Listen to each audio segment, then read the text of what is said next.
नमस्कार दोस्तों, मैं नारायण मेश्वरी आप सबका स्वागत करता हूं। कल की सीरीज को आज हम आगे बढ़ाते हैं। कल की सीरीज में हम देख रहे थे first male and female in India as well as world. तो आज की सीरीज को जल्दी से चालू करते हैं और हमारे इस सीरीज में आज जो है हमारा पहला जो पॉइंट है वो ये है कि the first president of India who died while in office, Bharat के पहले राष्ट्रपति जिनकी पद पर रहते हुए ही मृत्यु हो गई। जी हां मेरे दोस्तों, if your examiner might ask, अगर आपका एग्जामिनर ये पूछ ले कि भारत के पहले राष्ट्रपति जिनके पद पर रहते हुए ही मृत्यु हो गई, while he was in office he was died, तो कौन थे वो ऐसे राष्ट्रपति? तो वो थे डॉक्टर जाकिर हुसैन। इसको हम कहेंगे डॉक्टर जाकिर हुसैन। तो डॉक्टर जाकिर हुसैन हम कहेंगे कि पहले राष्ट्रपति थे जिनके पद पर रहते हुए ही मृत्यु हो जाती है। तो आपको ये हमेशा ध्यान रखना है, इस तरह के क्वेश्चंस हमारे एग्जाम में पूछे जाते हैं। अब हमारा जो नेक्स्ट जो है यानी कि पॉइंट क्या है कि भारतीय गणराज्य के पहले मुस्लिम राष्ट्रपति, the first Muslim president of Indian Republic. तो इंडियन रिपब्लिक के पहले यानी कि मुस्लिम राष्ट्रपति कौन थे? दैट इज हम कहेंगे डॉक्टर जाकिर हुसैन। तो डॉक्टर जाकिर हुसैन जो थे वो पहले हम कहेंगे कि क्या थे? इंडियन रिपब्लिक के मुस्लिम राष्ट्रपति थे। तो मुस्लिम राष्ट्रपति आपको ध्यान रखना है, जाकिर हुसैन पहले थे और यही पहले राष्ट्रपति होते हैं जिनकी पद पर रहते हुए मृत्यु हो जाती है। ठीक है दोस्तों, अब हम आगे की बात करते हैं। प्रथम भारत के प्रधानमंत्री जिन्होंने संसद का सामना नहीं किया, जी हां मेरे दोस्तों, चौधरी चरण सिंह जो थे, इन्होंने जो है प्रधानमंत्री रहते हुए कभी भी संसद में नहीं गए। चौधरी चरण सिंह हम कहेंगे राज्यसभा से प्रधानमंत्री थे। कहां से प्रधानमंत्री थे? तो ये थे राज्यसभा से। जी हां मेरे दोस्तों, राज्यसभा से ये थे प्रधानमंत्री। तो राज्यसभा से क्या होते हैं? ये प्रधानमंत्री होते हैं। यूपी के होते हैं चौधरी चरण सिंह। 1979 में यानी कि भारत के 5वें जो है प्रधानमंत्री बनते हैं। और हम कहेंगे 1979 से लेकर जुलाई 1979 से लेकर जनवरी 1980 तक लगभग 6 महीने ये जो है प्रधानमंत्री रहते हैं। 1979 से लेकर जनवरी 1980 तक जो है ये प्रधानमंत्री रहते हैं। तो चौधरी चरण सिंह जो थे वो प्रधानमंत्री रहते हुए कभी भी ये जो हम कहेंगे कि इन्होंने संसद का सामना नहीं किया, तो यानी कि ये संसद नहीं गए। अब हम बात करते हैं भारत के पहले फील्ड मार्शल कौन थे? फील्ड मार्शल SHF मानेकशॉ थे। तो हम कहेंगे मानेकशॉ जो है ये भारत के पहले फील्ड मार्शल थे। तो पहले फील्ड मार्शल के रूप में अगर आपसे कोई पूछे तो मानेकशॉ थे। देखो, फील्ड मार्शल जो है एक सेना में बहुत ही बड़ा सर्वोच्च पद होता है, स्पेशली हम कहेंगे बहुत ऊंचा पद होता है, जो कि जनरल से भी ऊंचा पद होता है। प्राय ये थल सेना के जो अधिकारी होते हैं उनको जो है फील्ड मार्शल बोला जाता है। तो भारत के पहले फील्ड मार्शल कौन थे? मानेकशॉ थे। तो मानेकशॉ जो थे वो भारत के पहले क्या थे? फील्ड मार्शल थे। ये बहुत इंपॉर्टेंट क्वेश्चन है, इसको ध्यान रखना है, क्योंकि इन सब के बारे में तो आपको पता है, फिर भी फील्ड मार्शल के बारे में कभी कभी हमको यानी कि पता नहीं होता है कि कौन पहले फील्ड मार्शल थे। तो आपका आंसर क्या होगा? मानेकशॉ। ठीक है, अब हम बात करेंगे भौतिकी में नोबेल पुरस्कार पाने वाले पहले भारतीय कौन थे? सीवी रमन साहब थे। यानी कि सीवी रमन साहब जो हमारे थे वो भौतिकी में यानी कि हम कहेंगे फिजिक्स में पहले जो है नोबेल प्राप्त करने वाले भारतीय थे। The first Indian to get Nobel prize in physics that is C V Raman.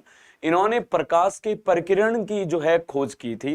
प्रकाश के प्रकीर्णन के बारे में इन्होंने कहा है कि लाइट जब गुजरती है किसी माध्यम से तो धूल और कंकड़ जो होते हैं उससे भी लाइट जो है डाइवर्जन होती है, डाइवर्जन होकर लाइट फैलती है। तो ये जो खोज होती है ये डॉक्टर सीवी रमन जो है रिफ्लेक्शन जो लाइट का है, रिफ्लेक्शन जो हम कहेंगे कि डस्ट पार्टिकल से अदर पार्टिकल से टकराकर लाइट जब फैलती है और लाइट का जो डिफ्यूजन होता है उसके बारे में जो है हम कहेंगे कि सीवी रमन साहब ने बताया। तो सीवी रमन साहब को नोबेल प्राइज मिलता है फिजिक्स में, पहले भारतीय होते हैं। तो ये बात भी आपको ध्यान रखनी है। अब हम बात करते हैं आगे की तरफ इस सीरीज में। जैसे भारत रत्न पुरस्कार पाने वाले पहले भारतीय कौन थे? The first Indian to receive Bharat Ratna award. So the first Indian to receive Bharat Ratna award that is doctor Sarvepalli Radhakrishnan. तो doctor Sarvepalli Radhakrishnan, doctor S Radhakrishnan जो थे वो भारत रत्न प्राप्त करने वाले पहले भारतीय थे. 1954 में उनको जो है यानी कि हम कहेंगे कि भारत रत्न दिया जाता है. ये ऐसे व्यक्ति थे जो उपराष्ट्रपति भी बनते हैं और राष्ट्रपति भी बनते हैं. 5 सितंबर का जो दिन होता है, इनका जो दिन 5 सितंबर, ठीक है, 5 सितंबर जो है टीचर्स डे के रूप में मनाया जाता है. तो टीचर्स डे के रूप में इनके जन्मदिन को जो है हम किसके रूप में मनाते हैं? शिक्षक दिवस के रूप में मनाते हैं. तो इनके जन्मदिन को शिक्षक दिवस के रूप में मनाया जाता है. 1954 में डॉक्टर राधाकृष्ण को जो है हम कहेंगे कि भारत रत्न मिलता है और भारत रत्न मिलने वाले ये पहले भारतीय होते हैं जिनको भारत रत्न दिया जाता है. ठीक है, जैसे इंग्लिश चैनल पार करने वाला प्रथम भारतीय कौन होता है? The first Indian to cross English channel. ऐसा भारतीय जिसने यानी कि इंग्लिश चैनल क्रॉस किया था, ये थे मिहिर सेन. ठीक है, मिहिर सेन जो थे ये पहले जो है व्यक्ति होते हैं, बंगाल के होते हैं. और बंगाल के मिहिर सेन जो हम कहेंगे कि इन्होंने जो है फिर इन्होंने लॉ में जो है पढ़ाई की. अपनी लॉ में पढ़ाई करने के बाद में आगे की पढ़ाई करने के लिए जो है यानी कि हम कहेंगे आगे की पढ़ाई करने के लिए ये कहाँ जाते हैं? इंग्लैंड जाते हैं. और इंग्लैंड में हम कहेंगे ये जो है यानी कि उड़ीसा के जो मुख्यमंत्री होते हैं, इनके पिताजी के पास इतना पैसा नहीं था, तो उड़ीसा के मुख्यमंत्री ने जो है पैसा दिया और उनके आगे की पढ़ाई के लिए. तो ये इंग्लैंड गए. इंग्लैंड में वहां पर इन्होंने लॉ की पढ़ाई की. लॉ की पढ़ाई के दौरान इन्होंने एक जो है यानी कि न्यूज़पेपर में एक आर्टिकल पढ़ा और आर्टिकल में फ्लोरेंस चैडविक जो है एक अमेरिका की जो है यानी कि हम कहेंगे कि एक अमेरिका की नागरिक होती है, अमेरिका की जो है महिला होती है. और इस अमेरिकन महिला ने हम कहेंगे 1950 में इंग्लिश चैनल को पार किया था. तो वहीं से इनको प्रेरणा मिलती है और फिर ये जो है इंग्लिश चैनल जो है तैरकर पार करते हैं. इंग्लिश चैनल हम कहेंगे डोवर से लेकर सेल्टस तक जो है यानी कि हम कहेंगे कि पानी का जो ये चैनल है, इस चैनल को ये तैरकर पार करते हैं. इसके बाद में इन्होंने बहुत सारे जो है यानी कि हम कहेंगे कि बहुत सारी जो है यानी कि नदियों को और बहुत सारे जो है सागरों को पार किया है, जिसमें हम कहेंगे इन्होंने जो है बेसिकली इनका सबसे बड़ा जो हम कहेंगे कि इनको जो ख्याति मिलती है वो इंग्लिश चैनल को पार करने में जो है इनको ख्याति मिलती है. और इन्होंने पनामा नहर को भी पार किया है यानी कि तैरकर पार किया है. तो इनका गिनीज वर्ल्ड जो रिकॉर्ड है कि सबसे ज्यादा सर्वाधिक जो है यानी कि दूरी को जो है पार करने वाले, तैरकर पार करने वाले, तो मिहिर सेन का नाम जो है गिनीज वर्ल्ड रिकॉर्ड में भी लिखा गया. सो गिनीज वर्ल्ड रिकॉर्ड जो है, गिनीज जो बुक है उसमें जो है इनका नाम यानी कि दर्ज होता है. ठीक है, बंगाल के रहने वाले थे मिहिर सेन. देखो कि the first person to receive Jnanpith award जो पहले जो प्राप्त करने वाले व्यक्ति होते हैं वो श्री शंकर कुरूप होते हैं. तो श्री शंकर कुरूप जो होते हैं वो पहले जो व्यक्ति होते हैं जिनको जो है यानी कि ज्ञानपीठ पुरस्कार दिया जाता है. ज्ञानपीठ हम कहेंगे कि जो साहित्य के क्षेत्र में पुरस्कार दिया जाता है. और इनकी बुक होती है ओटक कुशल नामक जो है इनकी जो है काव्य संग्रह होता है. एक तरह का ये पोएट्री होती है. और हम कहेंगे इस पोएट्री के लिए, काव्य संग्रह के लिए इनको जो है बेसिकली क्या दिया जाता है यानी कि इनको ज्ञानपीठ पुरस्कार, पहले भारतीय होते हैं जिनको ज्ञानपीठ पुरस्कार दिया जाता है. और ये मलयालम जो है भाषा के जो है कवि थे, मलयालम भाषा के जो है भाषा के कवि थे. और इनको जो है पहला पुरस्कार दिया जाता है जिनकी यानी कि काव्य संग्रह का नाम था ओटक कुशल और पोएट्री जो है इनका कंपाइलेशन था विच मीन्स बांसुरी. इसका मतलब होता है बांसुरी होता है यानी कि हम कहेंगे इसका मतलब फ्लूट होता है. तो इसी ओटक कुशल नामक जो है इनके काव्य संग्रह के लिए इनको क्या दिया जाता है यानी कि प्रथम जो व्यक्ति होते हैं जिनको ज्ञानपीठ पुरस्कार दिया जाता है श्री शंकर कुरूप। जैसे मैं पहले ही बता चुका हूं कि ज्ञानपीठ पुरस्कार जो है साहित्य के क्षेत्र में दिया जाता है। ठीक है, अब हम बात करते हैं लोकसभा के प्रथम अध्यक्ष कौन होते हैं। गणेश वासुदेव मावलंकर। गणेश वासुदेव मावलंकर जो थे वो वडोदरा के थे और गुजरात में पैदा हुए थे, वडोदरा के थे, और अहमदाबाद से इन्होंने जो है चुनाव जीता था।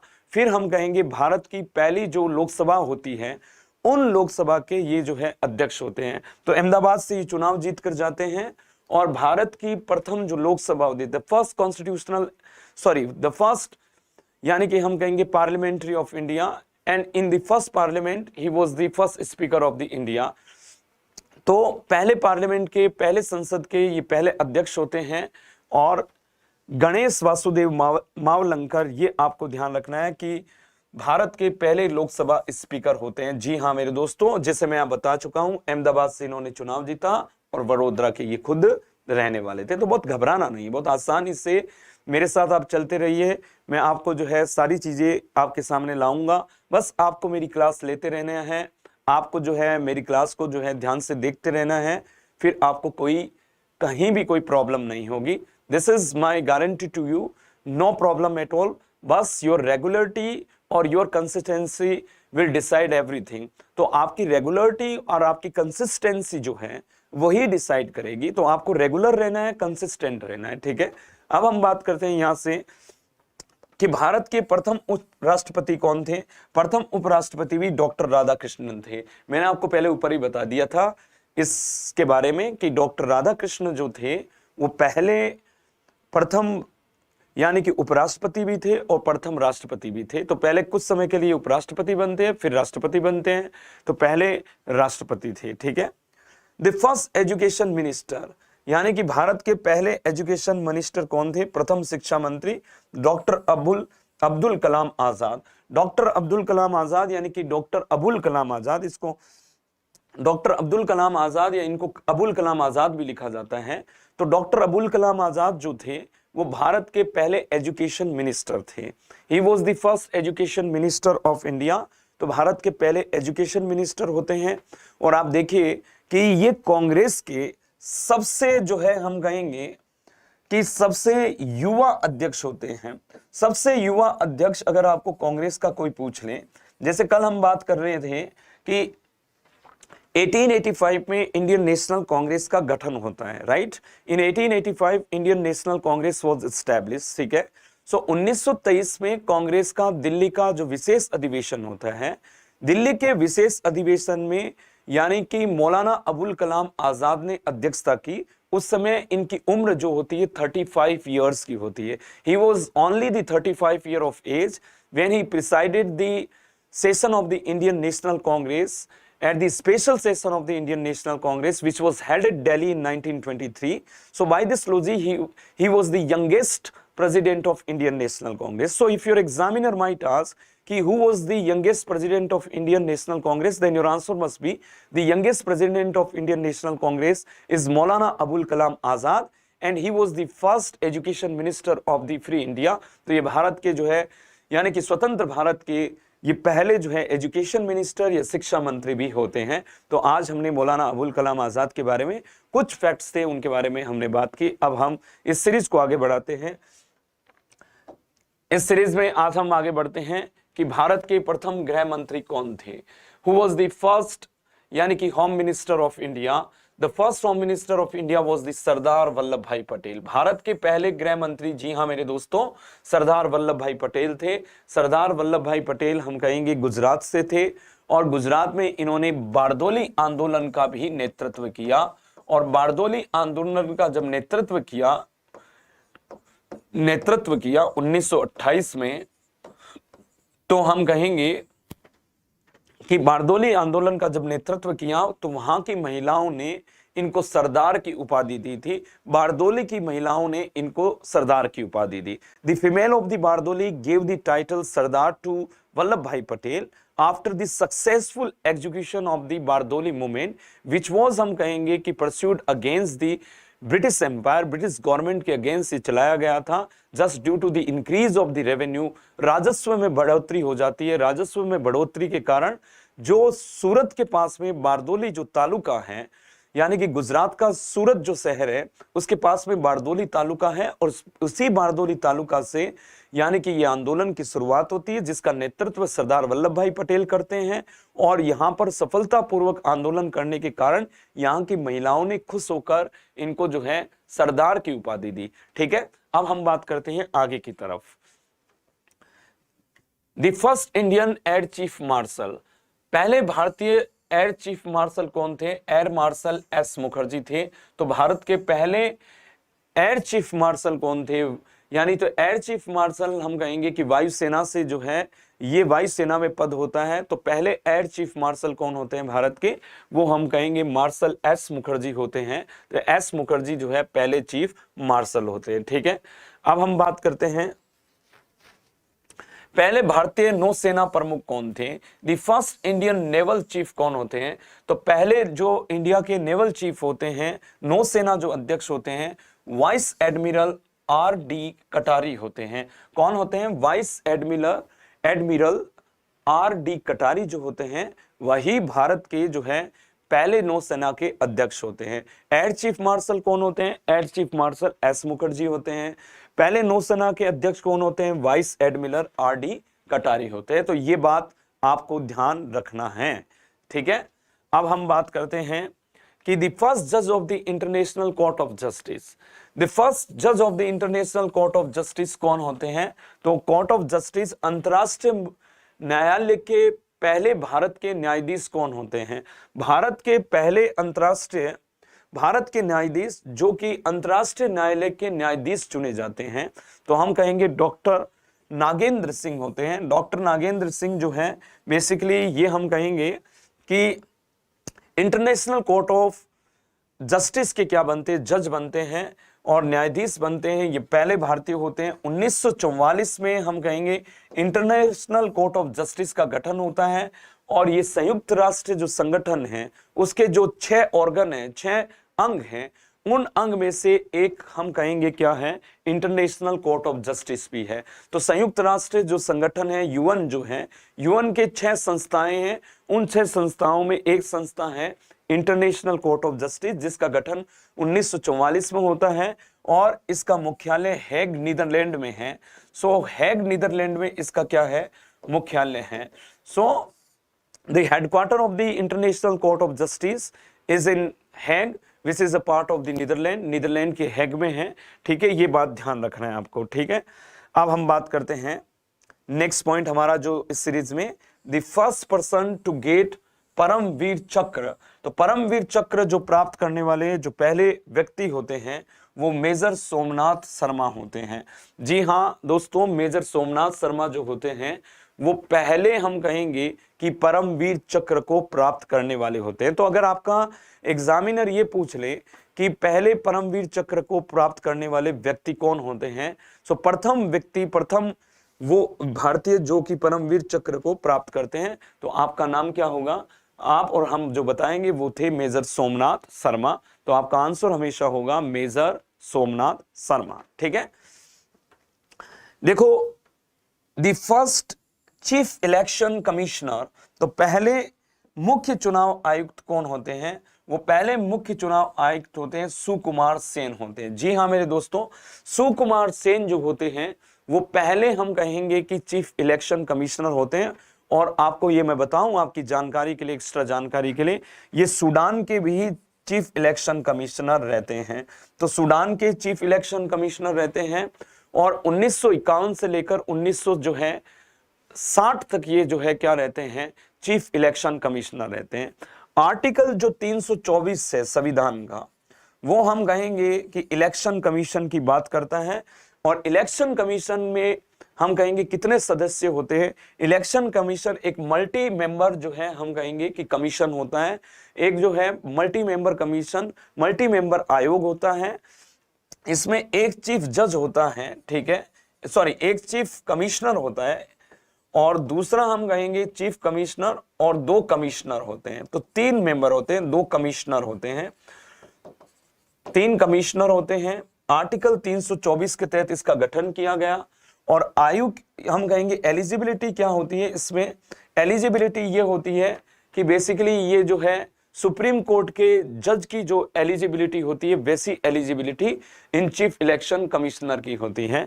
और दूसरा हम कहेंगे कि इनका कार्यकाल होता है 6 वर्ष या 65 वर्ष,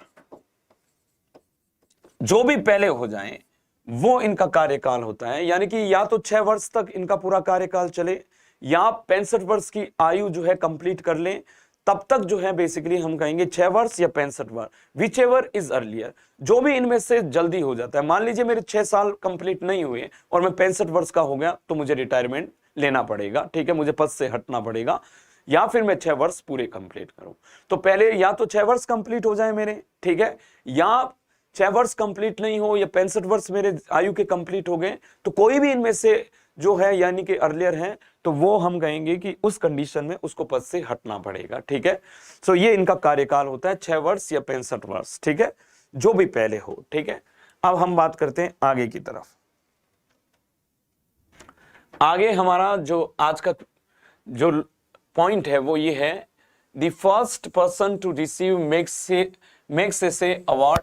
मैग्सेसे अवार्ड जो है यानी कि वो पहले भारतीय व्यक्ति कौन होते हैं जिन्होंने मैग्सेसे पुरस्कार प्राप्त किया, तो वो थे आचार्य विनोबा भावे। तो आचार्य विनोबा भावे को जो है मैग्सेसे अवार्ड दिया जाता है। देखो, उल्लेखनीय योगदान देने पर यानी कि एशिया के लोगों को मैग्सेसे अवार्ड दिया जाता है। रमन मैग्सेसे जो हम कहेंगे कि भूतपूर्व राष्ट्रपति थे, किसके, यानी कि फिलीपींस के भूतपूर्व राष्ट्रपति थे, उन्हीं के नाम पर जो है न्यूयॉर्क में 1957 में तो इस पुरस्कार की शुरुआत की जाती है। तो जो भूतपूर्व राष्ट्रपति होते हैं फिलीपींस के, उनका नाम होता है रमन मैग्सेसे, उन्हीं के जो है यानी कि नाम पर इस पुरस्कार की शुरुआत की जाती है। यह पुरस्कार एशिया के व्यक्तियों को दिया जाता है। The person who contributed who remarkably, यानी कि it was a award which is given into the, हम कहेंगे रिमार्केबल कंट्रीब्यूशन, तो जो कि रिमार्केबल कंट्रीब्यूशन के लिए दिया जाता है। और ये एशिया का नोबेल भी कहा जाता है। प्राय इसको क्या बोला जाता है, एशिया का नोबेल बोला जाता है। तो भारत में हम कहेंगे कि पहले व्यक्ति होते हैं आचार्य विनोबा भावे, जिनको दिया जाता है। देखो, आचार्य विनोबा भावे जो है वो बेसिकली महाराष्ट्र से थे। और हम कहेंगे बात जो है, ये शब्द है, ये महाराष्ट्र में जो है बाल लगाने की एक रीति रिवाज है। देखिए, जैसे तुकोबा, विठोबा, विनोबा, इस तरह से महाराष्ट्र में बाल लगाया जाता है। आचार्य विनोबा भावे जो हम कहेंगे कि गांधी के सत्याग्रह, गांधी ने जब व्यक्तिगत सत्याग्रह की शुरुआत की थी, तो हम कहेंगे कि गांधी ने 1940 में इंडिविजुअल सत्याग्रह की शुरुआत की। तो इंडिविजुअल सत्याग्रह के दौरान विनोबा भावे को प्रथम सत्याग्रही के रूप में गांधी जी ने चुना था। इनका जो है यानी कि हम कहेंगे भूदान जो आंदोलन था, भूदान आंदोलन के लिए बड़े प्रसिद्ध रहे। तो भूदान आंदोलन हम कहेंगे कि भारत की आज़ादी के बाद में भूदान आंदोलन चलाया जाता है। और भूदान आंदोलन के तहत यानी कि हम कहेंगे कि कुछ लोगों के पास में बहुत सारी जमीनें थी और कुछ के पास में बिल्कुल ही जमीनें नहीं थी। तो भूमि का जो है वितरण करने के लिए, भूमि का बराबर वितरण करने के लिए भारत सरकार के द्वारा चलाया गया। और इसमें हम कहेंगे इसका इस पूरे जो है प्रक्रिया में योगदान दिया था विनोबा भावे ने। तो विनोबा भावे को जो है प्रथम जो है अवार्ड मिलता है। आप देखो 2018 या 19 में ध्यान रखना कि 2018 या 19 में रमन मैग्सेसे अवार्ड जो है रवीश कुमार को दिया गया। एनडीटीवी के भूतपूर्व एनडीटीवी के यानी कि पत्रकार थे। तो पत्रकार को जो है, इस पत्रकार रवीश कुमार को मैग्सेसे अवार्ड भी दिया गया। 2019 में इंडिया में ये रवीश कुमार को जो है अवार्ड मिलता है, ठीक है। चिकित्सा में नोबेल पुरस्कार प्राप्त करने वाले भारतीय मूल के पहले व्यक्ति कौन थे? हरगोविंद खुराना थे। देखो, हरगोविंद खुराना जो थे अमेरिका के थी, इनकी नागरिकता अमेरिका की थी।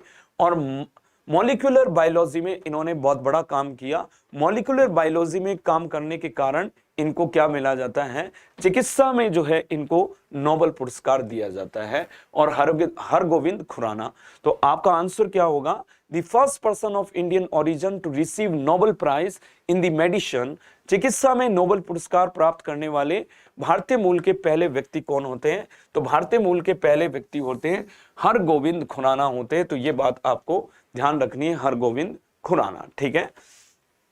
अब देखिए कि the first Chinese traveller to visit India, Bharat में आने वाला प्रथम चीनी यात्री कौन होता है? तो आपका आंसर होगा भारत में आने वाला प्रथम चीनी यात्री फाइयान होता है। द फर्स्ट हम कहेंगे कि Chinese traveller who came into India, that is हम कहेंगे कि फाइयान। फाइयान आता है भारत में चंद्रगुप्त द्वितीय के समय। गुप्त काल का राजा होता है चंद्रगुप्त सेकेंड, और इसी चंद्रगुप्त द्वितीय के समय फाइयान भारत में आता है। फाइयान क्यों आता है भारत में? What was the reason behind it? What was the हम कहेंगे reason? What was the cause behind it? What was the rationality behind it? इसके पीछे क्या रीजन था और क्या जो है कारण रहता है कि फाइयान भारत में आता है? Why the Fa-Hien came into India and what was the reason behind? So if somebody asks, then your answer must be कि the main reason behind to come in India, that is हम कहेंगे कि to actually study the Buddhist literature, यानी कि बौद्ध ग्रंथों की जो है पढ़ाई करना और बौद्ध ग्रंथों का संग्रह करना, ये फाइयान का मेन उद्देश्य होता है। ठीक है, देखो चीनी भाषा में फा का अर्थ होता है धर्म, आयान का मतलब होता है आचार्य, धर्म आचार्य को फाइयान कहा जाता है, और ये फाइयान भारत में आता है। अब हम बात करते हैं स्टालिन पुरस्कार प्राप्त करने वाले पहले व्यक्ति कौन होते हैं? तो स्टालिन पुरस्कार प्राप्त करने वाले पहले व्यक्ति होते हैं सैफुद्दीन किचलू होते हैं। देखो स्टालिन पुरस्कार जो हम कहेंगे सोवियत संघ के जो है प्रधानमंत्री थे, यानी कि जोसेफ स्टालिन के नाम पर पहले ये पुरस्कार दिया जाता था, और जोसेफ स्टालिन 1940 से लेकर 1951 तक सोवियत संघ के यूएसएसआर के जो है यानी कि क्या रहते हैं, प्रधानमंत्री रहते हैं। और जोसेफ स्टालिन को बाद में 1957 में इनको मृत्युदंड दे दिया गया, इनको जो है बेसिकली यानी कि कैपिटल पनिशमेंट दे दी जाती है। क्यों दी जाती है? क्योंकि इन पर 13 जो है रूसी जो है नेताओं की हत्या करने का जो है बेसिकली क्या था, हत्या करने का जो है आरोप था। तो ऐसा माना जाता है कि इन्होंने 13 रूसी नेताओं की हत्या कर दी थी। ये एक बड़े तानाशाह थे स्टालिन, और स्टालिन की मृत्यु के बाद इस अवार्ड का नाम अब क्या हो जाता है, लेनिन अवार्ड जो है बेसिकली हो जाता है। स्टालिन की मृत्यु के बाद इस अवार्ड का नाम चेंज करके लेनिन अवार्ड कर दिया जाता है, और ये शांति के क्षेत्र में अवार्ड दिया जाता है। ये बिल्कुल ही हम कहेंगे कि स्पेशली ये बिल्कुल अपोजिट था, और ये अवार्ड मुख्यतः उन लोगों को दिया जाता था जो हम कहेंगे कि सोवियत संघ के कम्युनिस्ट जो लोग थे उनको दिया जाता था, या सोवियत संघ के बाहर जो है हम कहेंगे कि जो कम्युनिस्ट लोग थे, कम्युनिस्ट विचारधारा के लोग थे, उनको ही यानी कि जो है ये अवार्ड दिया जाता है। जैसे फिदेल कास्त्रो को ये अवार्ड दिया गया है, ठीक है, नेल्सन मंडेला को ये अवार्ड दिया गया है। सो बेसिकली हम कहेंगे सैफुद्दीन किचलू वो व्यक्ति होते हैं जो कि हम कहेंगे कि जलियांवाला बाग हत्याकांड के दौरान पंजाब में जो है पंजाब के बड़े नेता होते हैं, और 10 अप्रैल 1919 के दिन इन्होंने रॉलेट एक्ट के विरोध में पंजाब में एक बहुत बड़ी रैली का आयोजन किया था। किसने? सैफुद्दीन किचलू और डॉक्टर सत्यपाल ने। ठीक है, तो इनको ये भारत के पहले व्यक्ति होते हैं जो स्टालिन अवार्ड जो है मिलता है, और आजकल स्टालिन अवार्ड का नाम क्या कर दिया गया, लेनिन अवार्ड कर दिया गया। इनकी मृत्यु के बाद में लेनिन अवार्ड कर दिया गया। ठीक है, अब हम बात करते हैं जैसे for example the first person to resign from the central cabinet, पहले व्यक्ति कौन होते हैं जो सेंट्रल कैबिनेट से रिजाइन कर देते हैं? वो होते हैं श्यामा प्रसाद मुखर्जी। तो श्यामा प्रसाद मुखर्जी जो होते हैं कि पहले भारतीय होते हैं जब स्वतंत्रता, जब हम कहेंगे हम भारत आजाद हुआ, हम स्वतंत्र हुए, फिर हमारी जो है यानी कि पहली संसद बनी, और संसद में यानी कि ये पहले मंत्री होते हैं कैबिनेट मिनिस्टर जो कि रिजाइन कर देते हैं, और उनका नाम होता है श्यामा प्रसाद मुखर्जी। और अर्थशास्त्र में नोबेल पुरस्कार पाने वाले पहले व्यक्ति सबको पता है, अमर्त्य सेन। देखो आप समझिए इकोनॉमिक्स में जो first Indian who received the Nobel prize in economics, तो first Indian who received the Nobel prize in economic, that is हम कहेंगे अमर्त्य सेन। वो कौन होते हैं? अमर्त्य सेन होते हैं। तो आज की क्लास को मैं यहीं जो है विराम देता हूं। कल हम बात करते हैं आगे की क्लास को, इसी सीरीज को हम आगे बढ़ाएंगे। तब तक के लिए धन्यवाद। आप जो है इस क्लास का रिवीजन करिए और मेरे साथ बने रहिए। 10:15 बजे कल मैं इसी टाइम आपसे एग्जैक्ट मिलूंगा। तब तक के लिए मुस्कुराते रहिए, स्वस्थ रहिए। Thank you, tata, bye bye and see या।